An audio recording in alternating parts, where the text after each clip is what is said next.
Hi ನಮಸ್ಕಾರ ಎಲ್ಲರಿಗೂ. Welcome to my channel. ನಾನು ನಿಮ್ಮ ಗೌರೀಶ್. ಇನ್ನು ನನ್ನ ಚಾನಲ್ಗೆ ನೀವು ಸಬ್ಸ್ಕ್ರೈಬ್ ಆಗಿಲ್ಲ ಅಂದರೆ ದಯವಿಟ್ಟು ಸಬ್ಸ್ಕ್ರೈಬ್ ಆಗಿ ಹಾಗೂ ನನ್ನ ವೀಡಿಯೋಸ್ಗಳಿಗೆ ಹಾಗೂ ನನಗೆ ಸಪೋರ್ಟ್ ಮಾಡಿ. ನಾನಿವತ್ತು ಈ ವಿಡಿಯೋದಲ್ಲಿ ತೋರಿಸ್ತಾ ಇರೋದು ನಿಮಗೆ ಲಂಕಾವಿ ಐಲ್ಯಾಂಡ್. ನನ್ನ ಮಲೇಷ್ಯಾ ಟ್ರಿಪ್ನಲ್ಲಿ ಫಸ್ಟ್ ನಾನು ಹೋಗಿದ್ದು ಕೊಲಾಲಂಪುರ್. ಅಲ್ಲಿಂದ ಲಂಕಾವಿ ಐಲ್ಯಾಂಡ್ ಇದು 1 ಅವರ್ ಜರ್ನಿ ಇದೆ ಫ್ಲೈಟ್ನಲ್ಲಿ. ಇದು ಫ್ಲೈಟ್ ಚಾರ್ಜ್ ತುಂಬ ಕಮ್ಮಿಗೂ ಸಿಗುತ್ತೆ, ನಿಮಗೆ 2,500-3 ಸಾವಿರಕ್ಕೆಲ್ಲ ಫ್ಲೈಟ್ ಚಾರ್ಜಸ್ ಸಿಗುತ್ತೆ. ಹಾಗಾಗಿ ಒನ್ ವೇ 2,500-3 ಸಾವಿರಕ್ಕೆ ಹೋಗಿ ಮತ್ತೆ 3,000-4 ಸಾವಿರಕ್ಕೆ ವಾಪಸ್ ಬರ್ಬೋದು. ಸೊ ಹಾಗಾಗಿ ಟೋಟಲ್ ಒಂದು 5,000-6 ಸಾವಿರದಲ್ಲಿ ನೀವು ಮಿನಿಮಮ್ ಚಾರ್ಜಸಲ್ಲಿ ನೀವು ಆ ಫ್ಲೈಟ್ ಜರ್ನಿ ಮಾಡ್ಬೋದು ಕುಲಾಲಂಪುರ್ ಏರ್ಪೋರ್ಟಿಂದ ಲಂಕಾವಿಗೆ. ಇದೊಂದು ಅದ್ಭುತ ಐಲ್ಯಾಂಡ್. ಇದು ತುಂಬ ಲೆಸ್ ಕ್ರೌಡೆಡ್ ಐಲ್ಯಾಂಡ್ ಅಂತ ಹೇಳ್ಬೋದು compare to other islands. So ಹಾಗಾಗಿ ನೀವು ಇಲ್ಲಿ ಹೋದಾಗ ನಿಮಗೆ ತುಂಬ ಕ್ರೌಡ್ ಅನ್ಸಲ್ಲ, ಕಾಮ್ ಆಗಿದೆ ಅನ್ಸುತ್ತೆ, ಆಮೇಲೆ ನೀಟ್ ಆಗಿದೆ. Welcome to Langkawi island. Flight ಇಂದ ಈಗ ತಾನೇ ಹೊರಗಡೆ ಬಂದು ಏರ್ಪೋರ್ಟ್ ಒಳಗಡೆ ಹೋಗ್ತಾ ಇದ್ದೀನಿ. ನಾನು ಏರ್ಪೋರ್ಟಿಂದ ಡೈರೆಕ್ಟಾಗಿ ನಾನು ಹಾಲಿಡೇ ವಿಲ್ಲಾ ರೆಸಾರ್ಟ್ ಹೋಟೆಲ್ಗೆ ಹೋದೆ. ಇದ್ರ ಬಗ್ಗೆನೂ ಒಂದು ಸಣ್ಣ ವಿಡಿಯೋ ಮಾಡಿ ಆಮೇಲೆ ಹಾಕ್ತೀನಿ. ಅದೊಂದು ಯಾವುದೋ ಪ್ರಮೋಷನಲ್ ವಿಡಿಯೋ ಅಲ್ಲ, ಆದರೆ ನಿಮಗೆ ಹೋಗೋರಿಗೆ ಏನಾದ್ರು ಇದ್ದರೆ ಒಳ್ಳೆ ಮಾಹಿತಿ. ಏಕೆಂದರೆ ಅದು ಹೋಟೆಲ್ ತುಂಬ ಚೆನ್ನಾಗಿದೆ, ರೆಸಾರ್ಟು. ಅದು ತುಂಬ ಎಂಜಾಯ್ ಮಾಡ್ಬೋದು. ಸೀನರಿಕ್ ವ್ಯೂ ಆಗಲಿ ಅಥವಾ ಓಷನ್ ಫೇಸಿಂಗ್ ರೂಮ್ಸ್ಗಳಾಗಲಿ ತುಂಬ ಚೆನ್ನಾಗಿದೆ. ಸೊ ಆಕ್ಸೆಸಿಬಿಲಿಟಿ ಓಷನ್ಗೆ ಏನಿದೆ ಅದು ತುಂಬ ಚೆನ್ನಾಗಿದೆ. ಹಾಗಾಗಿ ನೀವು ಬೀಚಲ್ಲೆಲ್ಲ ಎಂಜಾಯ್ ಮಾಡಿಕೊಂಡು ಬರ್ಬೋದು. ನನ್ನ ಲಗೇಜ್ನೆಲ್ಲ ಡ್ರಾಪ್ ಮಾಡಿ ನಾನು ಹೊರಟಿದ್ದು ಸ್ಕೈ ಬ್ರಿಡ್ಜ್ ನೋಡೋಕ್ಕೆ. ಆನ್ ದಿ ವೇ ಸೀನರಿ ಮಾತ್ರ ತುಂಬ ಚೆನ್ನಾಗಿತ್ತು, ತುಂಬ ಗ್ರೀನರಿ ಆಗಿತ್ತು, ಹಾಗೂ ಬೀಚ್ ಸೈಡ್ ರೋಡ್ಗಳು ಕೂಡ ಸಿಕ್ತು ನನಗೆ.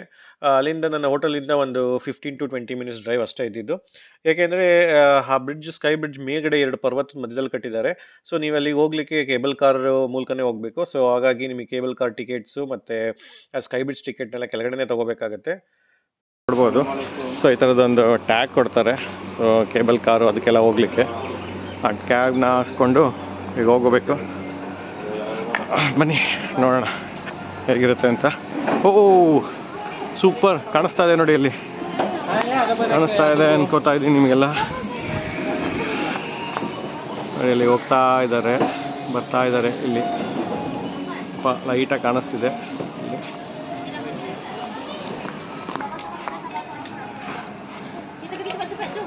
ಈ ಕಡೆ ಸ್ವಲ್ಪ ಪಾರ್ಕ್ ಥರ ಮಾಡಿದ್ದಾರೆ, ಅದ್ರ ಹಿಂದ್ಗಡೆನೇ ಸಮುದ್ರ ಇರೋದು.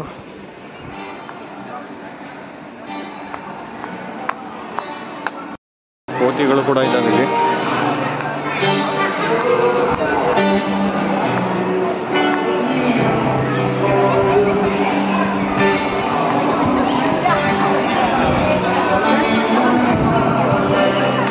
ಕ್ರೌಡ್ ಇದೆ ತುಂಬ, ಅದು ವೀಕ್ ಡೇಸಲ್ಲಿ.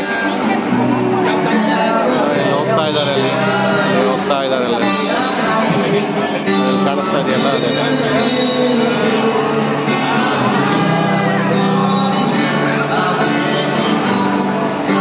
ಅಲ್ಲಲ್ಲೇ ಈ ಸ್ಕೈ ಬ್ರಿಡ್ಜ್ ಬಗ್ಗೆ ಡೀಟೇಲ್ಸ್ ಹಾಕಿದ್ದಾರೆ. ಅಲ್ಲಿ ಯಾವ ರೀತಿ ಕಟ್ಟಿದ್ರು, ಆಗ ಯಾವಾಗ ಕಟ್ಟಿದ್ರು ಅಂತೆಲ್ಲ ಡೀಟೇಲ್ಸ್ ಇದೆ. ಸೊ ಕೆಳಗಡೆನೂ ಡೀಟೇಲ್ಸ್ ಹಾಕಿದ್ದಾರೆ, ಮೇಲ್ಗಡೆ ನೀವು ಸ್ಕೈ ಬ್ರಿಡ್ಜ್ ಮೇಲೆ ಹೋದ್ರೂ ಡೀಟೇಲ್ಸ್ ಹಾಕಿದ್ದಾರೆ. ಅದರ ಜೊತೆಗೆ ಸುತ್ತಮುತ್ತ ಇರೋ ತಾಣಗಳ ಬಗ್ಗೆ, ಪ್ಲೇಸ್ಗಳ ಬಗ್ಗೆನೂ ಕೂಡ ಇನ್ಫಾರ್ಮೇಷನ್ ಇದೆ. ಈ ಸ್ಕೈ ಬ್ರಿಡ್ಜ್ ಬಂದು 2,170 ಅಡಿ ಸೀ ಲೆವೆಲ್ಗಿಂತ ಮೇಲಿದೆ. ಏನಂದರೆ ಸಮುದ್ರ ಮಟ್ಟಕ್ಕಿಂತ 2,170 ಫೀಟ್ ಮೇಲಿದೆ.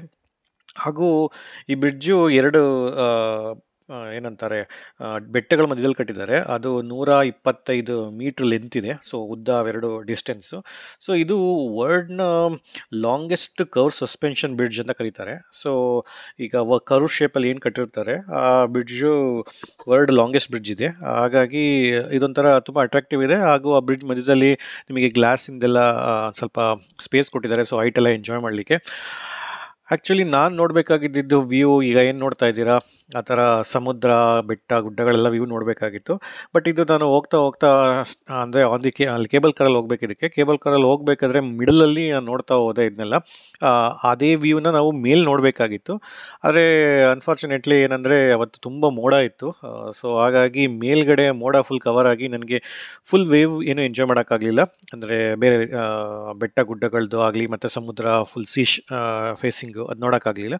ಬಟ್ ಆ ಫಾಗ್ನ ಎಂಜಾಯ್ ಮಾಡಿಕೊಂಡು ಮತ್ತೆ ಹೋಗ್ತಾ ಬರ್ತಾ ಇರಬೇಕಾದ್ರೆ ಅಲ್ಲಿನ ಅರಣ್ಯಗಳಾಗಲಿ ಅಥವಾ ಅರಣ್ಯ ಪ್ರದೇಶದ್ದು ಯಾವ ಥರ ಇದೆ, ಅಲ್ಲಿ ಜಲಪಾತಗಳೇ ಆಗಿದೆ, ಹಾಗೂ ಆ ಬೆಟ್ಟ ಗುಡ್ಡಗಳ ಸೌಂದರ್ಯನ ತುಂಬ ಎಂಜಾಯ್ ಮಾಡಿದೆ. ಆ್ಯಕ್ಚುಲಿ ನಾವು ನೋಡಬೇಕಾಗಿದ್ದ ವ್ಯೂ ಏನಂತ ಅಂದರೆ ಅದ್ರ ಮೇಲೆ ನಿಂತ್ಕೊಂಡು ಈಗ ನೀವು ಏನು ನೋಡಿದ್ರಿ, ಸೊ ಬೆಟ್ಟ ಗುಡ್ಡಗಳು ಪ್ಲಸ್ ಸಿ ಅಷ್ಟು ನೋಡಬೇಕಾಗಿತ್ತು.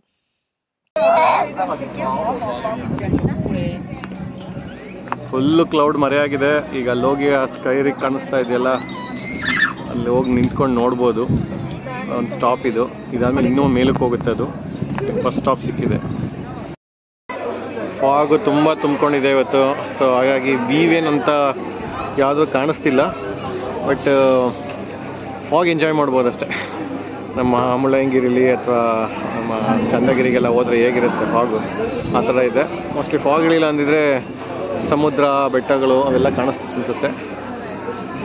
ಇದು ಸ್ಕೈ ವಾಕು. ಸ್ಕೈ ಅದೇ ವಾಕ್ ಥರ ಇದೆ, ಅದು ಗ್ಲಾಸಸಲ್ಲಿ ಮಾಡಿದ್ದಾರೆ. ಬಟ್ ಅದು ಹೈಟ್ ನೋಡಲಿಕ್ಕೆ ಫಾಗ್ ಇಲ್ಲ ಅಂದರೆ ಚೆನ್ನಾಗಿರ್ತಿತ್ತು. ಈ ಥರ ವ್ಯೂ ಕಾಣಬೇಕಿತ್ತು, ಹಾಗೂ ಬ್ರಿಡ್ಜ್ ಕೂಡ ಇದೇ ಥರ ಕಾಣುತ್ತೆ ಔಟ್ಸೈಡಿಂದ. ಬಟ್ ನಾನು ಹೋದಾಗ ಈ ಥರ ಇತ್ತು. ಬಟ್ ತುಂಬ ಎಂಜಾಯ್ ಮಾಡಿದೆ. ಅದನ್ನೂ ಕೂಡ ಹ್ಯಾಂಗಿಂಗ್ ಬ್ರಿಡ್ಜಲ್ಲಿ ಕೆಲವು ಟೈಮು ಮೋಡ ಆ ಕಡೆ ಈ ಕಡೆ ಹೋದಾಗ ಒಂದು ಸ್ವಲ್ಪ ಬೆಟ್ಟ ಗುಡ್ಡಗಳು ಕಾಣಿಸ್ತಿತ್ತು, ಬಟ್ ಫುಲ್ಲಿ ಕಾಣಿಸ್ಲಿಲ್ಲ. ಬಟ್ ಇದು ಒಂದು ರೀತಿ ಆಫ್ ಎಕ್ಸ್ಪೀರಿಯನ್ಸ್ ಆಯ್ತು ನನಗೆ. ಸೊ ನೀವು ಯಾರಾದರೂ ಹೋಗಿ ಇಲ್ಲಿ ಎಂಜಾಯ್ ಮಾಡಿದರೆ ಅದ್ರ ಬಗ್ಗೆ ಡೀಟೇಲ್ಸ್ ಹಾಕಿ ಆ ಕಮೆಂಟ್ಸ್ ಬಾಕ್ಸಲ್ಲಿ.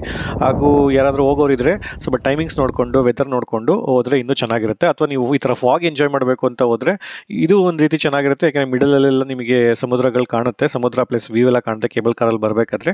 ಬಟ್ ಮೇಲಕ್ಕೆ ಹೋದಾಗ ನಿಮಗೆ ಫುಲ್ ಮೋಡ ಮಾತ್ರ ಕಾಣಿಸುತ್ತೆ, ನಿಮಗೆ ಸೀನರಿ ಕಾಣಿಸಲ್ಲ ಬೆಟ್ಟ ಗುಡ್ಡಗಳದ್ದು.